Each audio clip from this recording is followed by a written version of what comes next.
बच्चों अब हम लोग ऐसा कर रहे हैं कि हम लोग यहाँ पे डिफरेंशियल इक्वेशंस जो पिछले टर्म पे कर चुके हैं वो आपकी स्क्रीन पे आपको एक बार और शो कर सकते हैं। तो डिफरेंशियल इक्वेशन में आपने सब कुछ पढ़ लिया है, यानी कि जो एग्जाम पैटर्न का होता है, homogeneous form, linear form, variable separable, जितना भी पार्ट होता है, order of differential equation, degree of differential equation, ये सारा पार्ट आपने ऑलरेडी पढ़ लिया है। अब हम लोग जो कंटिन्यू करते हैं अपने बोर्ड लेवल पे, वो कंटिन्यू करते हैं डिफरेंशियल इक्वेशन के बाद मैट्रिसेस। तो हम लोग एक आध क्वेश्चन डिफरेंशियल इक्वेशन का कर लेते हैं, उसके बाद मैट्रिसेस को स्टार्ट करते हैं।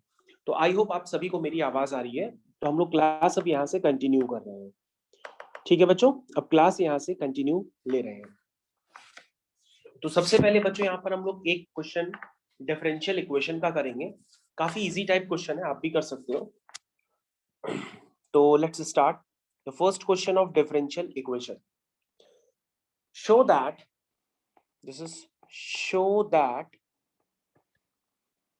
the family of curves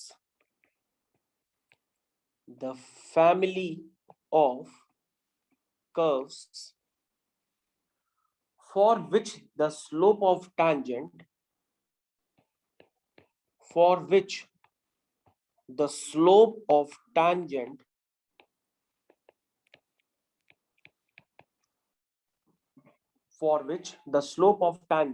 at any point x comma y on it is x square plus y square upon 2xy is given by x square minus y square is equal to kx. तो बच्चों this is the question of differential equation. Question आप आराम से पढ़ सकते हैं। Show that the family of curve for which the slope of tangent at any point x comma y on it is x square plus y square upon 2xy is given by x square minus y square equal to kx. तो बच्चों ये आप तो जानते ही हैं ये question किस तरह से किया जाएगा, क्योंकि ऐसा मिलता जुलता क्वेश्चन आपने ऑलरेडी कर रखा है। तो स्लोप ऑफ द टैंजेंट किसी भी पॉइंट पर अगर हम दिखाते हैं तो उसको हम लोग क्या दिखाते हैं किसी भी कर्व पे, that is dy by dx से रिप्रेजेंट करते हैं। This is slope of a tangent at a small xy। तो यहाँ पे स्मॉल xy पहले से ही है, तो यहाँ पे कोई कंफ्यूजन नहीं होना चाहिए। इसके बाद बच्चों आपको उसको सॉल्व करने के बाद जो लाना है वो किस फॉर्म में रिप्रेजेंट करना है, this is x square minus y square equal to k x के फॉर्म में रिप्रेजेंट करना है। तो सबसे पहले बच्चों हम यहाँ पर क्या करेंगे, यहाँ पर देखते हैं कि वेरिएबल सेपरेबल तो हो नहीं सकता, तो ये होमोजीनियस फॉर्म है, क्योंकि न्यूमरेटर में और डिनोमिनेटर में टर्म्स की डिग्री सेम होने पर हम लोग क्या कहते हैं, this is homogeneous form of differential equation. तो बच्चों हम इसको मान लेते हैं this is type of y is equal to vx। इसको हम क्या लेट कर लेते हैं, this is y equal to vx यहाँ पे लेट कर लेते हैं, और जैसे आपको बताया वैसे यूज करके इसको सॉल्व करेंगे। then dy by dx is equal to v plus x dv by dx। तो बच्चों आपको ये सारे स्टेप्स अब तक तो लर्न हो गए होंगे एक तरह से। This is v square x square divided by 2x vx। तो बच्चों इसको सिंप्लीफाई कर लीजिए तो ये सिर्फ बचेगा, आप पूरा इसको सिंप्लीफाई कर लीजिए तो ये बचेगा v plus x dv by dx is equal to this is 1 plus v square upon 2v। और इसी के साथ एक स्टेप आगे भी कंटिन्यू कर लीजिए, लिखिए x dv by dx is equal to 1 plus v square upon 2v minus v।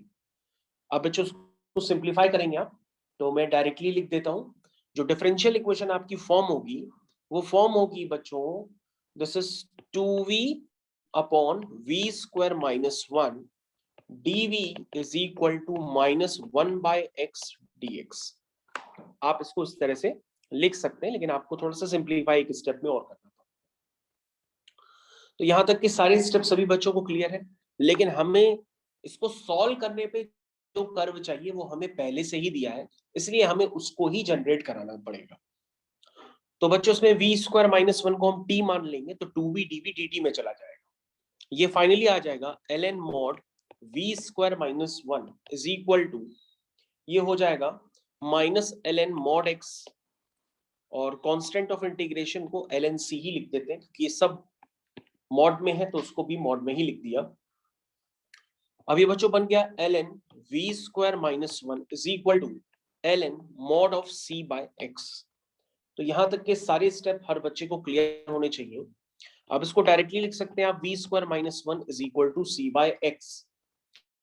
और बच्चों v की value y is equal to vx है, y is equal to vx है तो v की वैल्यू हुई y बाय x यानी y² upon x² minus 1 is equal to c by x। तो बच्चों अगर आप इसको और भी सिंप्लीफाई करेंगे तो ये बन जाएगा y² minus x² is equal to cx। ठीक है, y² minus x² equal to cx, या आप जो प्रूफ करना चाहते हैं तो x² minus y² equal to minus cx भी लिख सकते हैं। ठीक है, तो अब बच्चों ये जो माइनस c है इसको एक नया कांस्टेंट मान, that is k is equal to minus c। ठीक है, तो आपका हो जाएगा x² minus y² is equal to kx। तो आपको जो बच्चों प्रूफ करना था वो प्रूफ हो गया। तो बच्चों आपके पास कभी कभी ऐसे क्वेश्चंस भी आएंगे जहां पर आपको ऑलरेडी प्रूफ करने के लिए कहा जाएगा, तो उसी तरह से आप कर्व की इक्वेशन निकालिएगा। मतलब रैंडमली निकाल के नहीं छोड़ना होगा, पहले से ही क्वेश्चन में दिया होगा तो आप वहां तक अप्रोच करके क्वेश्चन को पूरा सॉल्व करेंगे। तो बच्चों आप इस क्वेश्चन को फिर से रिव्यू कर लीजिए और कोई समस्या हो तो आप दोबारा पूछ लीजिए क्योंकि हम अब कंटिन्यू करने जा रहे हैं मैट्रिसेस पे। तो this is the last question of differential equations. अब हम लोग कंटिन्यू करने जा रहे हैं मैट्रिसेस पे। ठीक है बच्चों।